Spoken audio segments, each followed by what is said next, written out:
Bonjour à tous, j'espère que vous allez bien, c'est ton prof NT. Aujourd'hui dans ce cours magistral, on va voir l'histologie notamment les épithéliums de revêtement, les épithéliums glandulaires. Voilà, ça fait partie des tout premiers chapitres que vous pouvez retrouver en première santé notamment. L'histologie est une matière assez compliquée à aborder, hein, faut pas croire. C'est comme de la biologie cellulaire, mais plus en profondeur, donc c'est vachement technique. Notamment, la difficulté, c'est si on vous donne des images, faut retrouver des choses. Et en histologie, sans contexte, en fait, on peut pas. Donc, ce qu'on vous donne souvent en première année est très difficile à mettre en œuvre, vraiment. Donc aujourd'hui, j'aimerais que vous puissiez comprendre les concepts d'épithélium. Donc on va voir un petit peu les caractères communs à tous les épithéliums de revêtement. On va essayer de les classer, d'accord, c'est important. Les localiser, donner leur fonction éventuellement, ça peut toujours être intéressant. Comment se passe rapidement le renouvellement épithélial, d'accord. On ira aussi dans les épithéliums glandulaires, hein, c'est quand même l'objectif, de comparer les deux. Donc comment ça se forme une glande, tout simplement. Distinguer exocrine, endocrine. Classer les glandes exocrines, classer les glandes endocrines aussi, et puis qu'est-ce que c'est aussi les glandes amphicrines et les cellules qui sécrètent de façon isolée, qu'est-ce que c'est que tout ça? Bref, c'est ce qu'on va voir aujourd'hui. Hey, toi qui regardes ce cours magistral en replay, sache que si tu veux rejoindre la Team Live, tu es la bienvenue tous les lundis, les mardis, les jeudis et les vendredis matin de 9h30 à 11h chaque semaine. Pour pouvoir participer en direct, poser tes questions, je t'invite à rejoindre la promo d'NT. Le lien est en description de cette vidéo. Allez, pour ce, je te laisse tranquille avec le reste du cours magistral. Alors commençons par les épithéliums de revêtement. C'est quoi l'objectif? Concrètement, l'idée c'est quoi? C'est que ça recouvre les surfaces externes du corps. On va penser notamment à la peau, évidemment. Donc ça protège, ça sépare et ça échange. D'accord? C'est important. C'est une barrière entre le milieu extérieur et le milieu intérieur. D'accord? Première chose à voir. Alors il y a quand même pas mal de choses qu'il faut comprendre au niveau des épithéliums.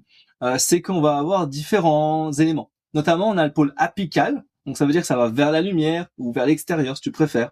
On a des jonctions intercellulaires.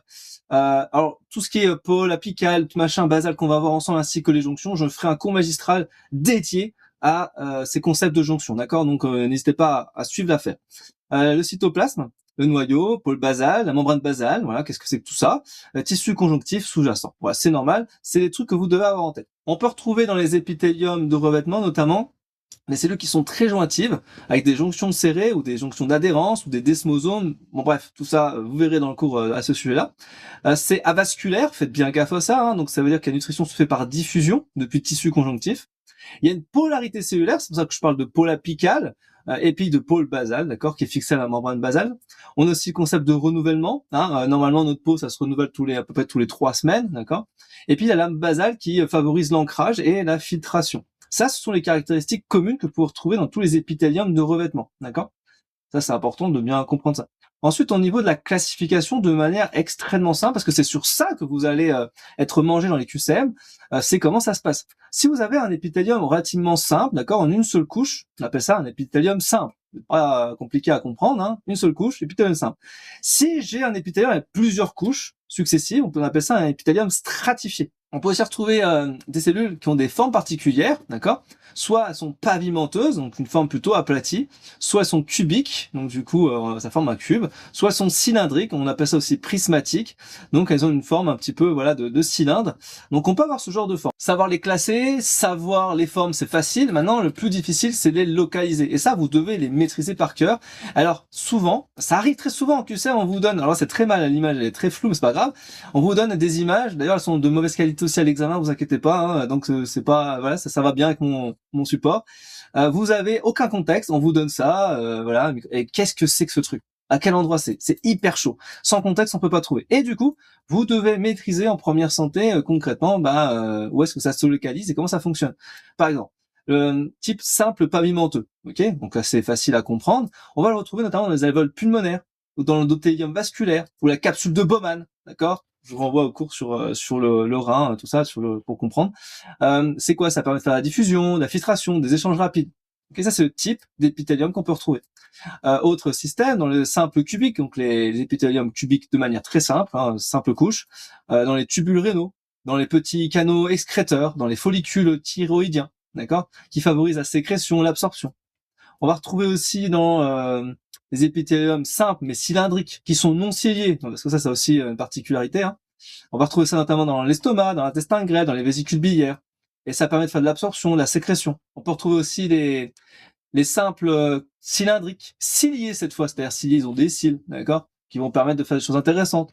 Donc on va retrouver ça notamment dans la trompe utérine, dans les bronches, ça permet le transport du mucus, notamment des ovocytes, des particules. On va retrouver aussi les stratifiés pavimenteux, qu'on appelle kératinisés, d'accord. Notamment, ça va être dans l'épiderme, au niveau de la peau, d'accord, qui est la première couche de la peau. Une protection contre les agressions mécaniques et chimiques, de l'extérieur notamment, d'accord. Mais aussi, on peut retrouver des stratifiés pavimenteux non kératinisés cette fois-ci, notamment dans la bouche, dans l'œsophage, dans le vagin, dans la cornée. Protection contre les frottements notamment, d'accord.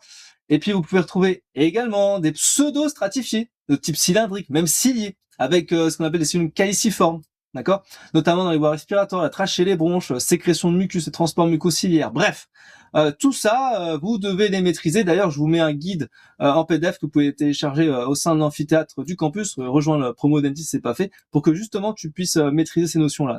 Donc, ce qu'il faut comprendre, c'est que on a une spécialisation de type apical, au pôle apical, au-dessus, ok. Vous essayez de bien comprendre, c'est au-dessus. Donc, on va retrouver notamment des microvillosités, hein, les stéréocyles. Et donc là, on va retrouver notamment ça dans l'intestin grêle, d'accord. C'est important de bien comprendre. Pourquoi? Parce que l'objectif, c'est d'augmenter la surface d'absorption. Donc, si on met des cils en plus, des microvillosités, eh ben, on va avoir une absorption qui est beaucoup plus massive. Voilà. C'est ça qui est intéressant. On a aussi des cils qui peuvent être intéressantes, hein, dans le pôle apical, donc qui permettent la mobilité, le déplacement de mucus, de particules. On trouve ça dans la trachée et dans la trompe utérine. On peut aussi avoir de la kératinisation, d'accord. Donc les cellules superficielles remplies de kératine, notamment l'épiderme, c'est vraiment une protection supplémentaire, c'est ça que tu dois comprendre. Donc les 5 grandes fonctions finalement de l'épiderme de revêtement, c'est quoi? C'est une protection mécanique et chimique, notamment la peau ou les cavités. C'est une absorption des nutriments, de l'eau dans l'intestin, dans les tubules rénaux. La sécrétion aussi dans les mucus, les enzymes, les hormones, dans les glandes de surface. On va aussi avoir la filtration des échanges au niveau des alvéoles, de l'endothélium vasculaire notamment, et les transports, mucus, ovocytes, particules. Bref, vous avez compris les notions de base sur l'épithélium de revêtement. Si on essaye de comparer rapidement dans un tableau les différentes possibilités, on a les pavimenteux, d'accord, qui sont extrêmement aplatis. Dont le noyau est aplati aussi. Il a aucune spécialisation apicale. Et il se localise au niveau des alvéoles, dans l'othélium, la capsule de Bowman, tout ce qui est séreuse, etc. Et donc, c'est une diffusion et filtration, la fonction dominante, d'accord. Dans la partie cubique, c'est des formes de cubes. On a un rond central au niveau du noyau. Il n'y a pas de spécialisation apicale. On retrouve ça dans les tubules rénaux, les canaux folliculaires thyroïdiens, sécrétion, absorption. Okay. Si on essaie d'aller un petit peu plus loin, au niveau des cylindres non ciliés, on a une forme de cellule qui est extrêmement haute en forme de colonne, avec un noyau sous forme d'un ovale basal. Donc en général, on a des microvillosités assez fréquentes. Intestin, estomac, vésicule biliaire, utérus, tout ça, ça fait de l'absorption, de la sécrétion. On peut aussi avoir des cylindres ciliés, donc pareil, une forme assez haute en forme de colonne, ovale basal pour le noyau, des cils, en spécialisation apicale, trompe utérine, petite bronche, et ça fait le transport. Et puis on a les pseudo-stratifiés ciliés, donc pareil, hein, c'est forme haute, mais sous forme de multicouches. On a différents niveaux de noyaux, des cils avec des cellules caliciformes. On va pouvoir retrouver ça dans la trachée, les bronches, protection, transport mucociliaire. Bref, si tu as compris globalement le schéma que je t'ai mis juste avant avec toutes les possibilités, t'as quasiment tout compris sur les épithéliums de revêtement. Le plus difficile, c'est de les repérer en histologie. Parce que quand on a une image, c'est vraiment pas évident. Donc là, je vous ai mis une image qui est facile, normalement, facile à imaginer, à comprendre. Là, on voit la membrane basale ici. On va retrouver un tissu conjonctif sous-jacent, d'accord? Et on va retrouver un pôle apical au-dessus, ainsi que différents noyaux, d'accord? C'est ça qu'il faut comprendre. Et si tu comprends ça, déjà, tu as compris une grande majorité des choses. Il faut que tu repères la forme, en gros la forme de la cellule, il faut que tu repères le noyau. S'il y a une lame basale, hein, une forme de membrane basale qui va justement pouvoir bien fixer tout ça. Si tu as compris ça, que c'était aussi côte à côte, okay, bien avec des joncsons serrés, tu as compris que c'était un épithélium de revêtement. Normalement, celui-ci, tu ne peux pas trop te tromper à l'examen, c'est évident, d'accord. Maintenant qu'on a vu les épithéliums simples, on va aller sur les épithéliums stratifiés, pseudo-stratifiés, un petit peu plus dans le détail pour voir les petits points techniques, pour pas se tromper dans les QCM, ça c'est très important. Donc en gros, je vous répète, hein, dans les épithéliums stratifiés, on va retrouver les pavimenteux non kératinisés, les pavimenteux kératinisés, les cubiques et les cylindriques, de manière très générale, d'accord. Notamment dans les pavimenteux non kératinisés, que vous retrouvez sous forme de schéma, d'accord. C'est ceux qui sont aplatis en surface. Vous remarquez que c'est de plus en plus aplati, d'accord. Et les noyaux sont présents en surface aussi, mais pas de kératine, d'accord. Ça c'est non kératinisé. On trouve ça dans la cavité buccale, l'œsophage, vagin, cornée, canal anal, etc. Et c'est permet de faire une protection contre les frottements notamment. Pour les pavimenteux kératinisés, c'est celui qui sont aplatis en surface, mais une sorte de cornée comme ça, ok, anucléé, c'est-à-dire qu'en gros il n'y a pas de noyau fort, et du coup en fait c'est kératinisé avec des jonctions serrées. Ça c'est typiquement l'épiderme de la peau. Et là c'est une forme d'énorme protection mécanique, donc c'est vraiment imperméable, et ça imite ce qu'on appelle la dessiccation, quoi. Ensuite on a les formes cubiques, donc là souvent donc là j'ai mis stratifié, c'est-à-dire que c'est plusieurs couches, donc une forme cubique avec plusieurs couches, ça peut être 2, 3 ou 10 couches, hein, ça dépend. Et donc là on a un noyau rond central qui est plutôt assez développé, avec un conduit excréteur de glandes sudoripares, ça on reverra après quand on parlera des glandes, notamment les glandes mammaires ou salivaires, et ça forme un système de protection plus de la sécrétion, ça c'est plutôt pratique. Dans les cylindriques, on va retrouver des cellules cylindriques en surface notamment, avec des noyaux qui vont plutôt être allongés avec différents niveaux. D'accord. On va retrouver notamment ça dans les grosses voies excrétives, dans les glandes salivaires, le pancréas par exemple, d'accord. Et donc ça forme un concept de protection et de sécrétion. Ça c'est pour les stratifiés. J'espère que tu apprécies ce cours magistral. Si tu veux plus loin dans cette matière, que tu te sens en difficulté, que tu vas plus en profondeur, ou que tu es en pleine maîtrise de l'histologie générale, j'ai créé pour toi un cours complet qui s'appelle Tout savoir sur l'histologie et qui comporte plus de 15 modules de cours. Notamment aujourd'hui on travaille sur les épithéliums de revêtement, les épithéliums glandulaires. Bon bref, on voit vraiment l'essentiel, mais il faut beaucoup approfondir cette notion-là. Et bien sûr les plus difficiles ça va être tous les tissus. Donc je t'ai créé ce cours-là pour que tu ailles plus en profondeur là-dessus. Ça comporte bien sûr des cartes mentales, du contenu court, des schémas détaillés, bien entendu de quoi mémoriser avec les pièges classiques de QCM, un lexique, ainsi que des flashcards, des QCM, t'as bien compris, avec des détails, hein, pour que ça aille beaucoup plus loin, bien sûr, c'est l'objectif. Hein. Il faut savoir que c'est un parcours certifiant, donc l'idée c'est que tu puisses cumuler des badges, hein, notamment là ce serait l'épithélium de revêtement, typiquement. L'idée c'est quoi? C'est de réaliser un défi avec moi pour t'aider à t'améliorer, te donner des conseils là-dessus. Bien sûr, tu réussis un examen, ça te permet par la suite, une fois que tu as cumulé l'ensemble des badges, une attestation de formation, ainsi qu'un certificat de réussite, pour avoir notamment une preuve de maîtrise, hein, pour ajouter dans ton dossier de passerelle ou dans ton CV ou en recherche de stage. Bref, ça monte en compétence ton profil et ça te permet justement d'aller beaucoup plus loin. Bref, tout ça tu retrouves en description de cette vidéo et moi je te laisse avec le reste du cours magistral sur l'histologie générale et les épithéliens notamment. Allez, bon courage à toi. Si je vais plus dans la difficulté sur les pseudo-stratifiés, on va retrouver notamment les cylindres pseudo-stratifiés ciliés, notamment à l'intérieur on va retrouver tout ce qui va être voie respiratoire, les fosses nasales, la trachée, les bronches. Ça c'est intéressant parce que ça permet de sécréter le mucus et transport du mucociliaire pour la clairance, hein, notamment. La clairance, ça va être cette capacité d'élimination, hein, tu préfères de la mucus. Et donc là, l'idée c'est quoi? C'est de remarquer dans les pseudo-stratifiés qu'on va avoir en fait quelques cellules qui vont être au contact de la lame basale, d'accord, et ça va se faire par contre à plusieurs niveaux. Et c'est ça la grande difficulté, c'est qu'on n'arrive pas vraiment à savoir à quel endroit c'est. C'est pour ça qu'on dit pseudo-stratifié, on n'arrive pas à identifier les couches. Et souvent on a des cellules de type caliciforme, d'accord, qui peuvent être importants. Et bien entendu, on a des cils, hein. On a des cils, donc c'est des cils au pôle apical. Si on regarde les pseudo-stratifiés mais non ciliés, ce qu'on appelle avec des stéréocils cette fois-ci, pareil, hein, toutes les cellules sont en contact de la même basale, ça change pas. Mais on n'arrive toujours pas forcément à savoir s'il y a plusieurs couches ou pas. Mais on a des stéréocils au pôle apical, d'accord. Et bien sûr, la couche basale reste toujours fixe. Hein. Et puis on a ça dans l'épididyme, dans les canaux excréteurs des glandes annexes ou voilà plein d'autres choses. Mais du coup, ça permet de faire l'absorption et la maturation de sécrétion. Et vous voyez que là, ça commence à être chaud dans les images. Même si elles sont floues, on arrive difficilement à identifier quand même de pseudo-stratifiés.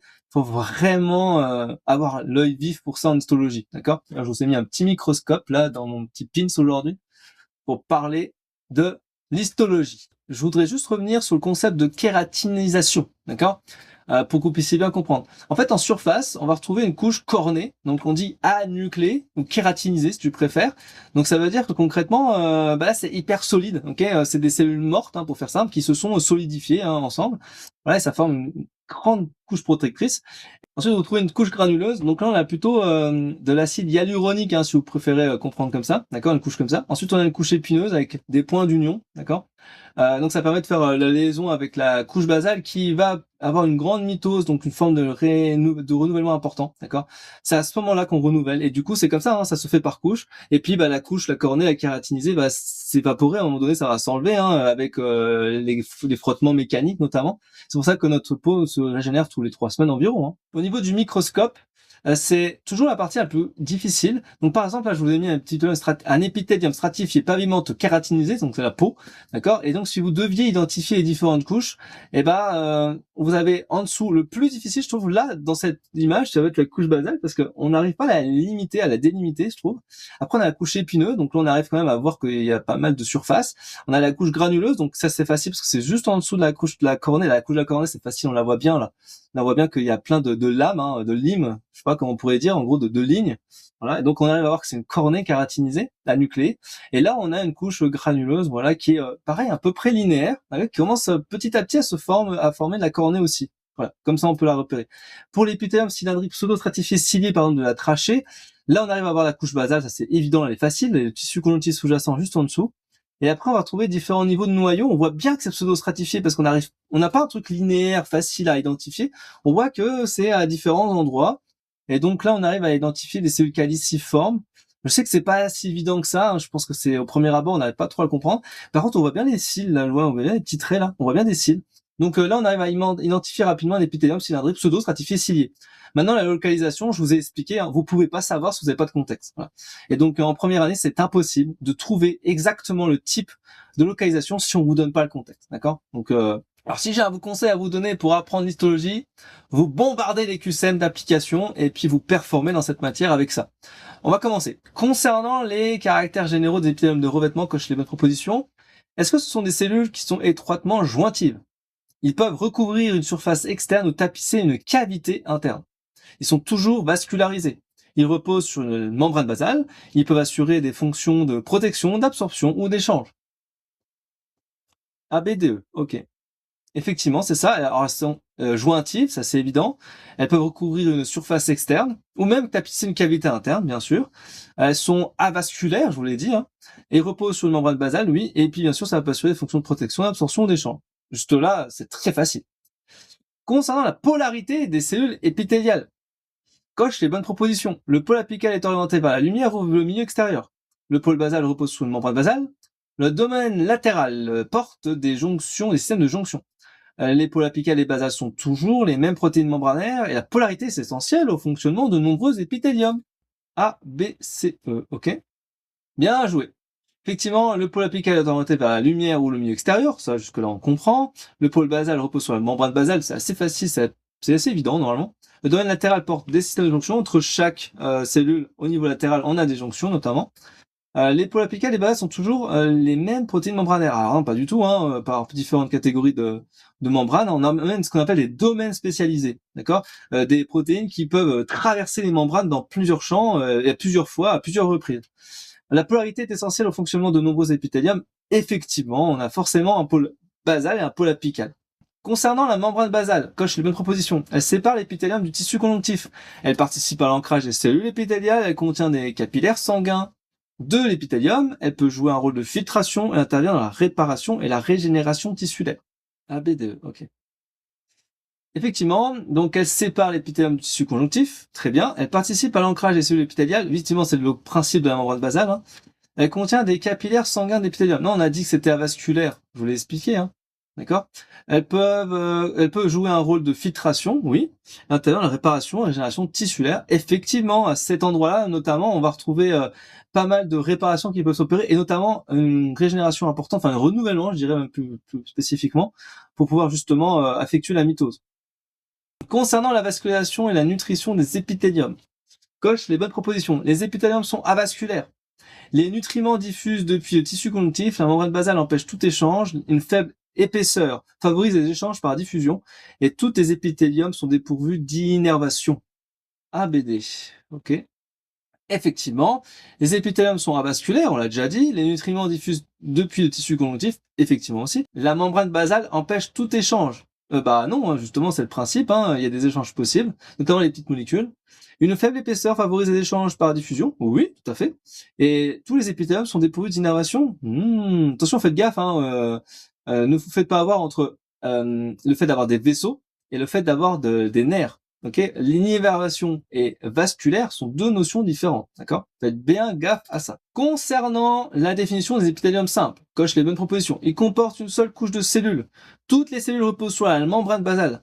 Ils sont toujours constitués de cellules pavimenteuses. Ils sont généralement adaptés aux échanges, à l'absorption ou à la sécrétion et ils sont toujours kératinisés. ABD, ok, très bien. Ils comportent une seule couche de cellules, oui. Toutes les cellules reposent sur la membrane basale, oui. Ils sont toujours constitués de cellules pavimenteuses. Non, pas forcément. Tu peux avoir des cellules prismatiques, cubiques ou pavimenteuses. D'accord, plusieurs formes possibles. Ils sont généralement adaptés aux échanges, à l'absorption et à la sécrétion. Oui, c'est la définition même. Ils sont toujours kératinisés. Non, on a vu qu'on avait des épithéliums simples kératinisés et non kératinisés. D'accord? Concernant l'épithélium pavimenteux simple, les cellules sont aplaties. Il favorise les échanges rapides. Il est adapté à la protection contre les frottements intenses. L'endothélium vasculaire est un exemple. Les alvéoles pulmonaires en comportent. AB2, ok. Bien joué. L'épithélium pavimenteux simple, c'est les cellules aplaties, il favorise les échanges rapides. Il est adapté à la protection contre les frottements intenses. Faites bien gaffe à ça, puisque les épithéliums simples sont assez fragiles, alors que les épithéliums stratifiés ont une protection plus importante. D'accord? L'endothélium vasculaire, un exemple, oui. Les alvéoles pulmonaires aussi, hein, on peut en avoir, forcément. Voilà. C'est des exemples à connaître. Hein. Et si on est dans le détail par rapport à l'endothélium, par exemple, il tapisse l'intérieur des vaisseaux sanguins. Il s'agit d'un épithélium pavimenteux simple. Il participe aux échanges entre le sang et les tissus. Il est constitué de plusieurs couches et il repose sur une membrane basale. A, B, C, E. Ok? C'est bien. Effectivement, l'endothélium est tapisse l'intérieur des vaisseaux sanguins. Il s'agit d'un épithélium pavimenteux simple, oui. Il participe aux échanges entre le sang et les tissus, oui. Il est constitué de plusieurs couches, non. On a dit que c'était simple, d'accord. Et il repose sur une membrane basale, oui. Ok. Je pense que vous commencez à comprendre. Concernant les spécialisations apicales des épithéliums simples, les microvillosités augmentent la surface d'échange. Les cils peuvent déplacer un contenu à la surface de l'épithélium. Les stéréocils sont de longue expansion immobile apparentées aux microvillosités. Les microvillosités sont toujours motiles. Les spécialisations apicales dépendent de la fonction du tissu. ABCE, ok. Effectivement, dans les spécialisations apicales, notamment les épithéliums simples, on va retrouver les microvillosités. Ok, dans l'intestin grêle par exemple, ça va augmenter la surface d'échange. Les cils peuvent déplacer un contenu à la surface de l'épithélium, bien entendu. Les stéréocils sont de longue expansion immobile apparentées aux microvillosités. Oui, on peut retrouver ça. Les microvillosités sont toujours motiles. Motile, ça veut dire quoi? C'est en gros, c'est des cellules, c'est des éléments qui bougent, et les microvillosités n'en font pas partie, d'accord? Donc c'est pas motile, d'accord? C'est immobile. Les spécialisations apicales dépendent de la fonction du tissu, effectivement. Concernant les épithéliums stratifiés, coche les bonnes propositions et comportent plusieurs couches cellulaires. Toutes les cellules reposent directement sur la membrane basale. Ils assurent souvent une fonction de protection. Ils sont classés selon la forme des cellules superficielles. Ils sont toujours pavimenteux. ACD, ok. Effectivement, c'est bien ACD. Ils comportent plusieurs couches cellulaires. Et toutes les cellules reposent directement sur la membrane basale. Attention, hein, je vous l'ai dit, hein, stratifié, faut faire gaffe. Hein. On a une couche basale uniquement. On a des cellules basales qui sont en contact direct avec elles, mais pas toutes, d'accord? Ils assurent souvent une fonction de protection. Oui. Ils sont classés selon la forme des cellules superficielles. Oui. Ils sont toujours pavimenteux, pas forcément. Ils peuvent avoir cubiques ou prismatiques. Concernant l'épithélium pavimenteux, stratifié et kératinisé, faut trouver les bonnes propositions. Il constitue l'épithélium. Ces cellules superficielles sont aplaties. Sa couche superficielle est riche en kératine. Ces cellules superficielles sont toutes vivantes et nucléées.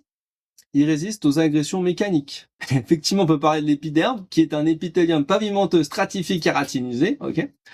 Ces cellules superficielles sont effectivement aplaties. Sa couche superficielle est riche en kératine, effectivement. Ces couches superficielles sont toutes vivantes. Alors, elles sont mortes et elles sont anucléées. D'accord? Ils résistent aux agressions mécaniques. Effectivement, c'est le principe, c'est de la protection. Concernant l'épithélium pseudo-stratifié, faut trouver les bonnes propositions. Toutes les cellules reposent sur la membrane basale. Toutes les cellules atteignent la lumière. Les noyaux sont situés à différents niveaux. Il est réellement constitué de plusieurs couches. On peut constituer des cellules ciliées. ACE, ok. Effectivement, bien joué. Toutes les cellules reposent sur la membrane basale. Faire gaffe, un pseudo-stratifié, ça veut pas dire qu'il y a plusieurs couches en réalité. Hein. Toutes les cellules atteignent la lumière. Non, pas forcément.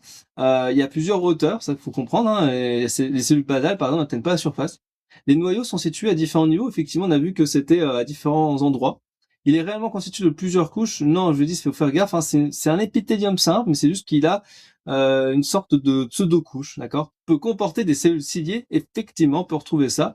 Notamment dans l'épithélium respiratoire, il y a des cils possibles. Nous allons maintenant parler des épithéliums glandulaires qui ont une spécialisation, c'est la sécrétion notamment, d'accord? Donc en fait, ça synthétise et sécrète des substances utiles à l'organisme ou à la surface épithéliale. On va regarder ça ensemble. On va retrouver notamment dans les différents concepts les glandes exocrines et les glandes endocrines. Si j'ai les deux ensemble, ce sera les glandes amphicrines, on va voir ça ensemble. Et bien sûr, on a des types cellulaires, soit unicellulaires, soit pluricellulaires, et on aura différentes formes. Donc prenons d'abord le concept de qu'est-ce que c'est une glande exocrine. En gros, une glande exocrine possède souvent un canal excréteur. Elle déverse la sécrétion à la surface épithéliale ou dans une cavité. Par exemple, les glandes salivaires, les glandes sudoripares, sébacées, les glandes gastriques, ce sont des glandes exocrines, d'accord? On va retrouver notamment les glandes endocrines aussi, qui sont sans canal excréteur, qui vont libérer leurs produits directement dans le milieu intérieur, par exemple le sang ou la lymphe. Par exemple, on va retrouver l'hypophyse, la thyroïde, le pancréas, il y a une glande endocrine, hein, le pancréas endocrine, parce que le pancréas est un peu particulier, il a une pancréas exocrine et un pancréas endocrine, donc c'est une glande amphicrine.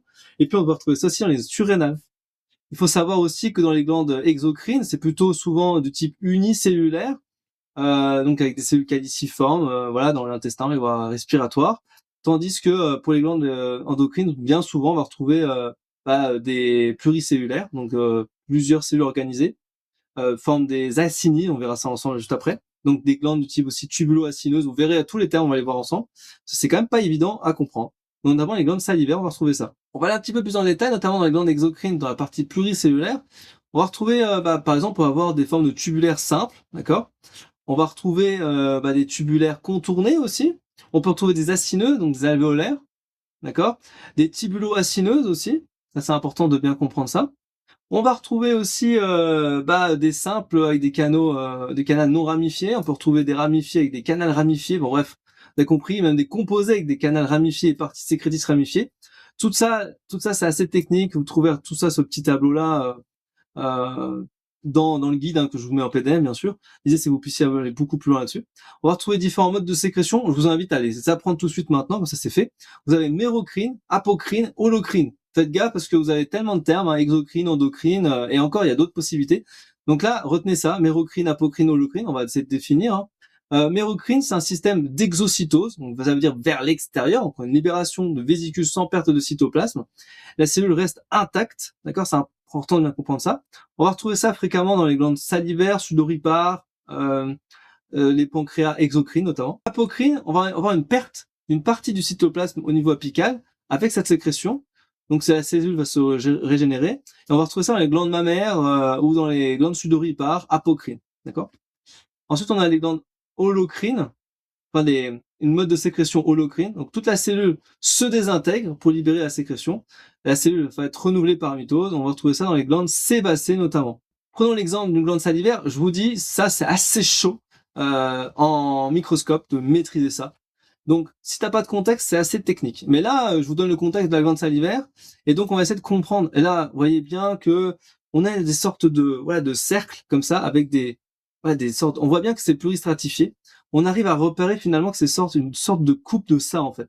C'est comme si on coupait ce machin-là et on le repère assez facilement. C'est assez facile normalement. Celui-là, il est facile.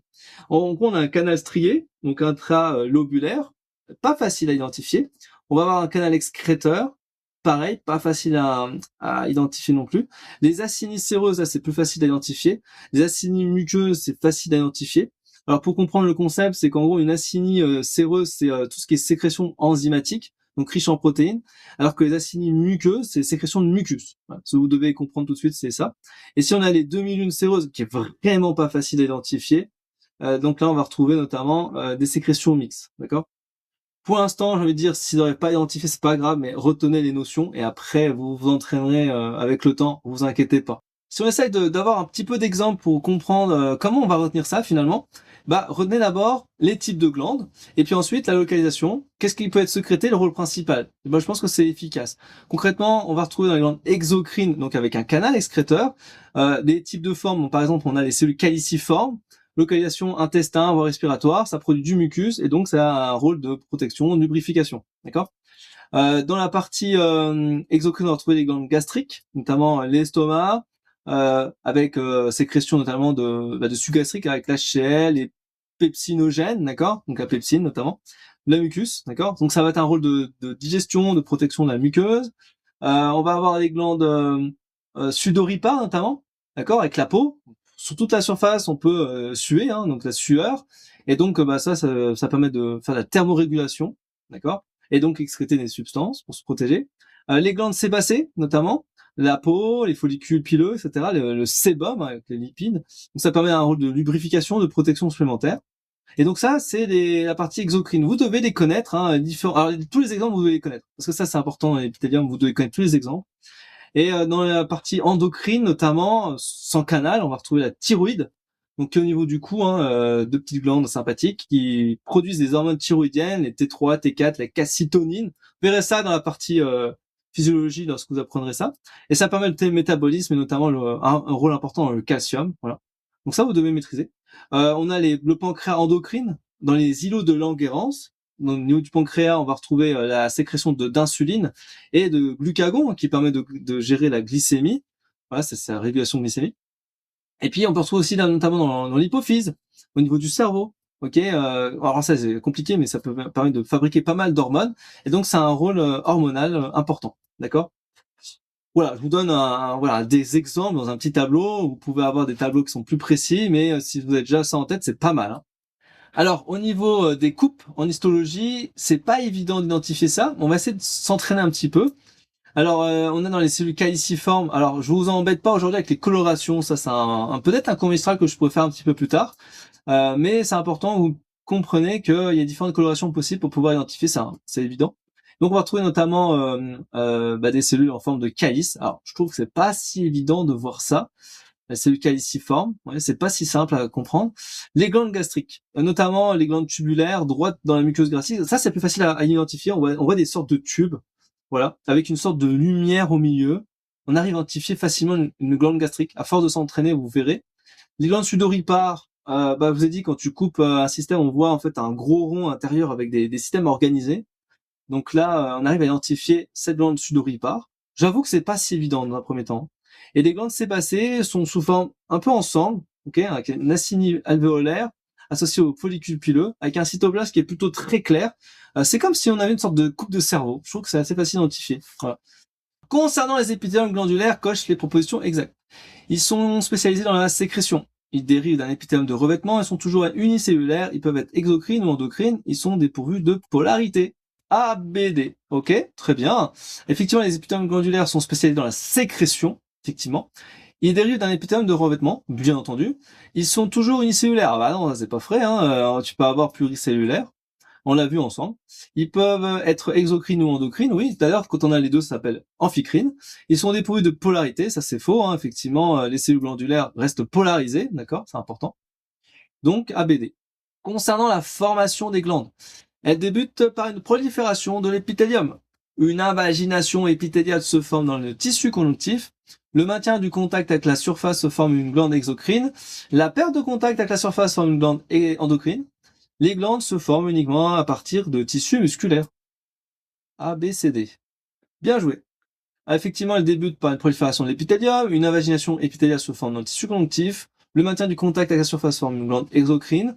La perte de contact avec la surface forme une glande endocrine, bien vu. Et des glandes se forment à partir de tissus musculaires. Ah non, pas du tout. Tissus d'origine épithéliale, bien entendu.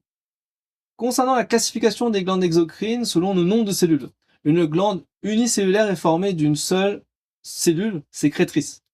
Une glande pluricellulaire comporte plusieurs cellules sécrétrices. Toutes les glandes exocrines sont pluricellulaires. La cellule caliciforme sécrète du mucus et une glande unicellulaire possède toujours un canal excréteur complexe. ABD, ok.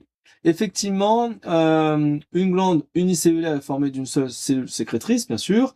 Une glande pluricellulaire comporte plusieurs cellules sécrétrices, bien sûr. Toutes les glandes exocrines sont pluricellulaires. Non, on a vu qu'on peut avoir des exceptions, d'accord. Là, effectivement, les glandes exocrines, ça, si c'est pluricellulaire, c'est une exception en général. Bien souvent, c'est unicellulaire. La cellule caliciforme sécrète du mucus, oui.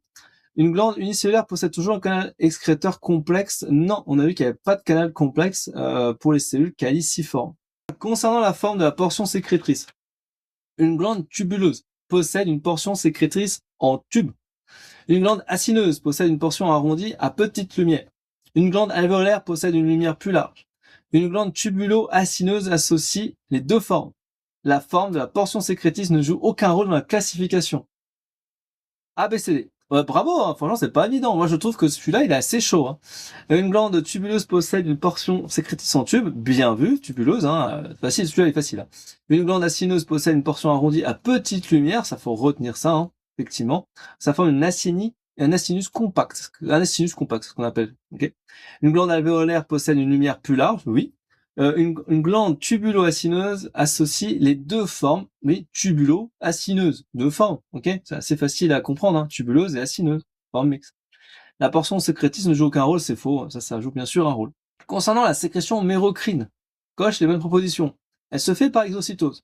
Elle n'entraîne pas de perte notable du cytoplasme. Elle est fréquente dans les glandes salivaires.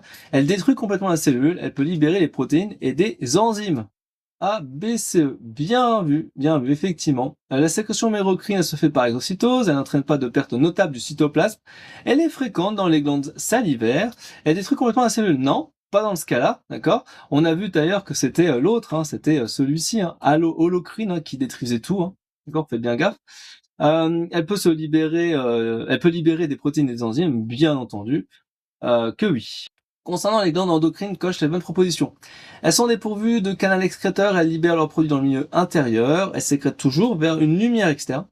Elles sont souvent richement vascularisées, elles dérivent d'un épithélium. ABDE? Ok, bien. Effectivement, elles sont dépourvues de canal excréteur, elles libèrent leurs produits dans le milieu intérieur, elles sécrètent toujours vers la lumière? Non, pas dans la lumière externe, faites gaffe à ça. Elles sont richement vascularisées, oui, elles dérivent d'un épithélium. Bon, vous avez tout compris, ok? Si tu te trompes pas dans ce genre de QCM d'application, c'est que tu as compris le cours, et tu peux pas te tromper. Concernant la formation des glandes endocrines, coche les bonnes propositions. Elle débute par une prolifération épithéliale. Le contact avec la surface disparaît. La glande conserve toujours un canal. Les cellules se rapprochent des capillaires. La glande devient nécessairement unicellulaire. ABD. Effectivement, bien beau. Effectivement, les glandes endocrines, donc elles débutent par une prolifération épithéliale. Le contact avec la surface disparaît. La glande conserve toujours un canal. Non, il n'y a pas de canal. Les cellules se rapprochent des capillaires, oui. Des glandes deviennent nécessairement unicellulaires. Non, on a vu que c'était pluricellulaire. Ok? Je pense que vous commencez à comprendre. Concernant les communications paracrine et autocrine, la paracrine agit sur les cellules voisines. L'autocrinie agit sur la cellule sécrétrice elle-même. La paracrinie nécessite toujours le passage par le sang. L'endocrinie agit généralement à la distance et les modes de communication peuvent coexister dans le même tissu. ABDE? Ok. Effectivement, la paracrinie agit sur les cellules voisines, oui. L'autocrinie agit sur les cellules sécrétrices elles-mêmes, oui. La paracrinie nécessite toujours le passage dans le sang. Non, pas nécessairement.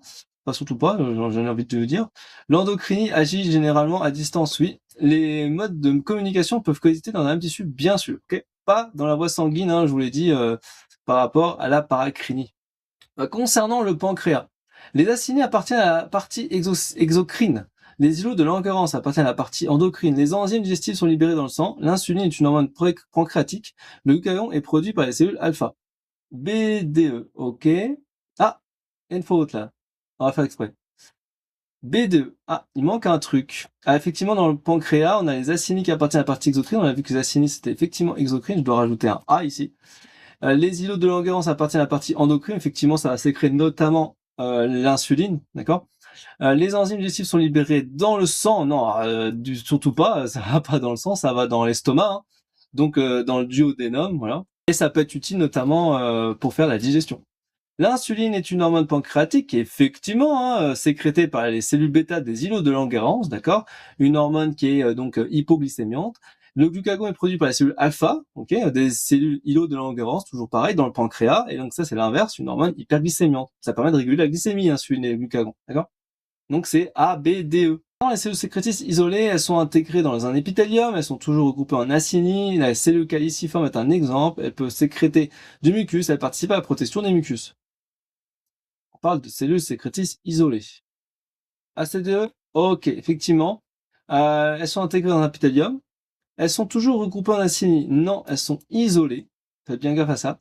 La cellule caliciforme en est un exemple, effectivement. Elles peuvent sécréter du mucus, elles participent à la protection des muqueuses. Très bien. Je pense que vous avez tout compris. Bon, on a vu pas mal de choses aujourd'hui sur les épithéliums de revêtement, les épithéliums glandulaires, mais ce n'est que l'essentiel. On n'a pas été dans le détail parce que ça prendrait quand même plusieurs heures pour maîtriser ça. Et donc là, l'idée, c'est que tu puisses déjà t'entraîner sur cette partie-là. Donc regarde bien ça plusieurs fois, peut-être en replay s'il y a besoin. Mais bien sûr, si tu es beaucoup plus loin, j'ai créé pour toi un cours complet qui s'appelle Tout savoir sur l'histologie générale, qui te permet bien sûr de travailler sur des cartes mentales, sur des schémas, sur des flashcards et bien entendu des QCM. Il faut savoir aussi que c'est un parcours certifiant, donc c'est que tu puisses réaliser des défis avec moi moi, hein, par exemple, identifier le type cellulaire, le type d'épithélium, à travers différents défis. Je te donne des conseils pour t'améliorer, bien entendu, c'est l'objectif. Faut que tu réussisses aussi un examen pour pouvoir aller beaucoup plus loin. Ça te permet notamment d'obtenir une attestation de formation ainsi qu'un certificat de réussite. Ça permet notamment surtout d'agrémenter ton CV, quoi, ou alors de faire un dossier de passerelle. Et c'est intéressant aussi pour la recherche de stage et plein d'autres choses. En fait, c'est pour ta montée en compétences. Si tu veux bien sûr toutes les informations, je te le mets en description de cette vidéo. Et si tu veux me contacter à ce sujet-là, je te mets mon adresse contact@tonprofnt.com. Je serai ravi de répondre à tes questions à ce sujet-là. Voilà, bien sûr, je t'invite à liker, à t'abonner, à booster cette vidéo pour bien sûr m'aider dans le référencement. Et puis moi, je te retrouve pour d'autres cours magistraux à ce sujet-là ou dans d'autres sujets. Voilà. Je te dis à très vite. Ciao, ciao, ciao, ciao, ciao.